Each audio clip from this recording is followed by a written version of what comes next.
Guys, how does this happen?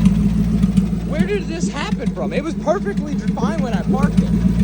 How does this happen? Well, boys, we centered just a tad, just touch too hard. What's going on, everybody? My name is Seth, and you're watching 252 Squad. And behind me here is my twin-turbo T56 swapped S197 that I built here on this YouTube channel. And in today's video, it is kind of sad because I blew it up pretty badly.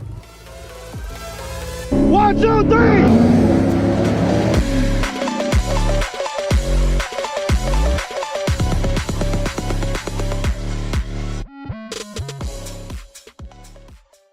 So, like I said, I have now completely blown this car up, which is very, very unfortunate because I was starting to really get to enjoy the car. I had finally put a new clutch that was actually holding in it.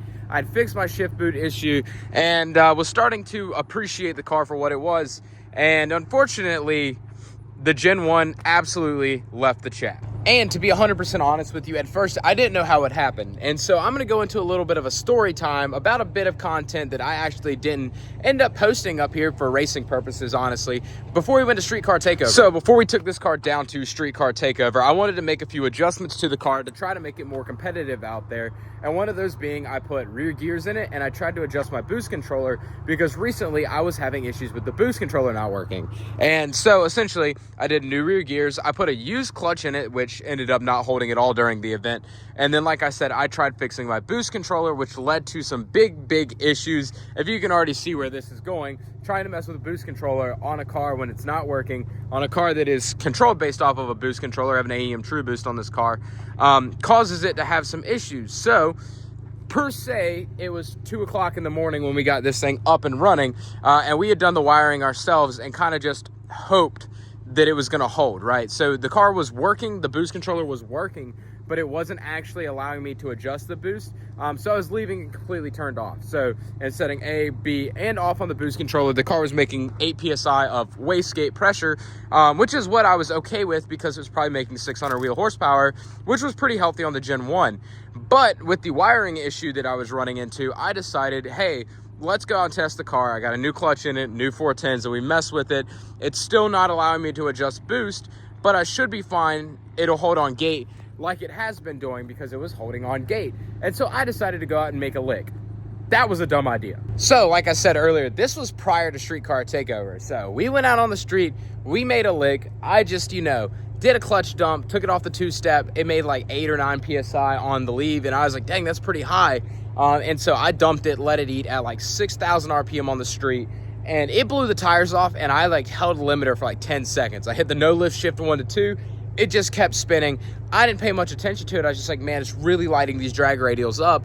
And afterwards, I was like, man, that felt really spicy. Like spicy enough that sparks were flying out of the exhaust, out of the hood dumps, which that should have been a key sign that something wasn't right. And like I titled this video, I was an absolute idiot because then I proceeded to do a 4th gear pull because Tyler was in the car and I felt the car was feeling spicy. I was like, maybe the clutch is finally holding. I just like the car feels spicy. And it felt spicy because the boost controller wasn't working, and I maxed out my twin 60s at 28 pounds of boost. So yeah, if you know anything about Gen 1 Coyotes, you know that 28 pounds of boost is an absolute no-no. I don't care who your tuner is. I don't care what you got going on. On a bone stock Gen 1 Coyote, 28 pounds of boost is how you make a rod literally leave the side of the block. And it held 28 pounds of boost at 8,100 RPM on the limiter for probably 10 seconds straight. Just absolutely taking it, and then proceeded a 4th gear pull at wide open throttle. And I can tell you 28 pounds of boost and 4th gear, I know I was out of fuel system. I know that nothing was working. It felt absolutely rowdy, and I felt very addicted to it because I was like, man, that felt good. But I was like, let me be smart. Let me go figure out what's going on with this car. And we got it straight. We drove the next day to Streetcar Takeover. I participated in Streetcar Takeover, but I'm pretty sure I had a hurt motor during Streetcar Takeover. So the entire time I competed out there, I was doing really good. I mean, I felt great. I was trapping 107 miles per hour by the end of the 8th mile. The car felt like it was doing good, but the clutch was giving out. I was having transmission issues. I just assumed that was the extent of the damages. Was I pretty much blew the clutch up on that leave, and it was just slipping like crazy.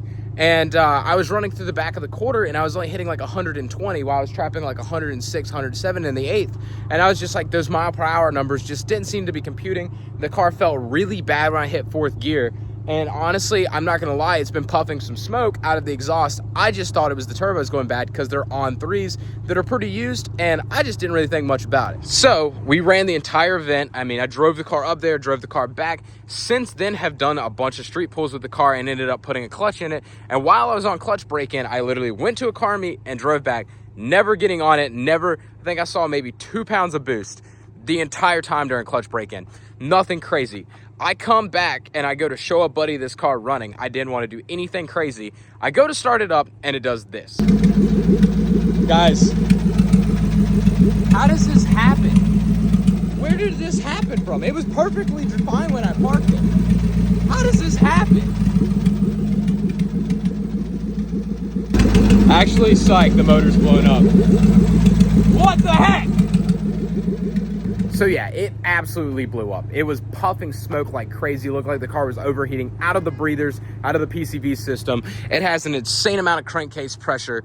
I haven't really actually compression tested it or anything like that, but I know the Gen 1's done. There's really not much more it could be to cause that amount of smoke to come out of the PCV filters. Like, I can tell you right now, like if the car was running, it won't run right now.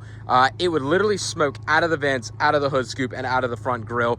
That much crankcase pressure is blowing through the filters. The only thing I can think of that has caused that is just the buildup of hits and hits and hits over time. Since I've hit that 28 pounds of boost, I must have hurt something, either a piston ring, something like that got hurt, and I've just been driving the car like this, and it's finally let go, and unfortunately, I was an idiot, and I absolutely blew my Gen 1. And it is a big rip to the Gen 1 car. I mean, it only ran for about 5 months with the twins on it, which sucks because how much money and time I have dedicated in that car. Like, it's got a $1,500 clutch that's not even 75 miles into break-in in it right now, which is horrible feeling. But I mean, man, it's gonna be a comeback. I want to do something still Gen 1 related with the car. I'm honestly thinking about head studs, gaskets, and gapped rings on a stock Gen 1 bottom end, just finding another stock Gen 1 and throwing it back together with a Gen 1, but who knows yet. I want to set some Gen 1 records. Sounds stupid, I know, but because of budget and because of time, I feel like that's going to be the easiest and most fun way to enjoy the car again. And honestly, the Gen 1 was really, really good to me. It did a lot. This car's got like 64,000 miles on it. So it's not super high mileage, but not super low mileage either. So that motor, it had taken a little bit of a beating for a while. But yeah, so she is blown up. It probably won't be back on the channel for a little bit. I got some big plans. There's a reason I'm not popping the hood. But I'm probably going to rebuild turbos, probably going to do a fuel system. I'm probably going to put it on ethanol because it's been on 93 this entire time.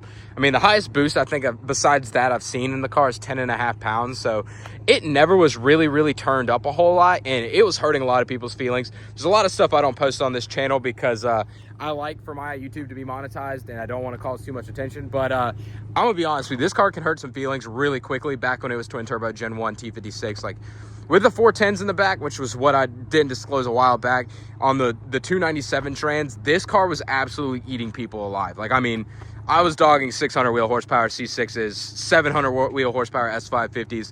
Like, this thing was a rocket ship, and it isn't even that crazy. It's factory premium interior, a rear seat delete, trunk lining delete. Other than that, full weight car. This thing weighs like a ton, stick shift, and it was, I mean, like, B58 cars. I was racing S58 cars, M5s, all that stuff with this thing. Everybody was scared of this thing. This thing absolutely ripped. And so I'm gonna be excited to see what I can do with a Gen 1. See if we can push like 850 out of a Gen 1 in this thing, make some steam, and have a fun time with the S197 again. But it's probably gonna be down for at least another like 4 months or more because money, time, that car,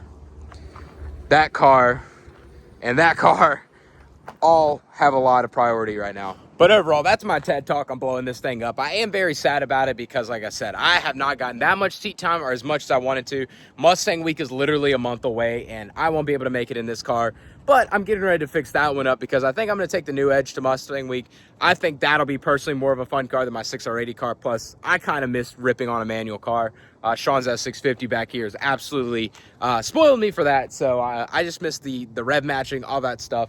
And this car was actually not great at it with the turbos. It really needed a tune cleanup pretty badly. So I'm excited to get this car back. I think I'm going to switch tuners when I come back with it. I like Lund, but I think I just want to try something else different. It's going to go on E85. So probably a pretty spicy Gen 1 setup. If I can make 800 out of this thing and start dogging on some people, It's going to be a fun time. But yeah, guys, that's pretty much going to be it for today's little short, sweet video talking about blowing this thing up. I'll make a bigger video in the future once all the plans get settled in and I start taking this thing apart, getting it ready to come back together. I've got a lot of plans for it while it's down, so it's going to be a good build. So yeah, go ahead and click that subscribe button right there, like the video. We're closing in on 3,000 subscribers, so let's get there. I'm hoping to get there by the end of this week when I drop this video. So yeah, guys, it's going to be a fun time. We got another fast S197 getting built on the channel, which you saw in last week's videos, Tyler's new car. So yeah, it's going to be great. The series is going to be good. We're going to be back. We're going to have some really fast Mustangs. The S650 just got tuned, so we got stuff with that. So yeah, subscribe to the channel. Help us hit that 3K number. Help us keep growing. Help us hit 5K. We need to hit 5K pretty shortly, or else I'm going to drive this car off a cliff. And it's starting to rain. But anyways, guys, you have a great rest of y'all's day. Peace out, and I'll see you in the next one.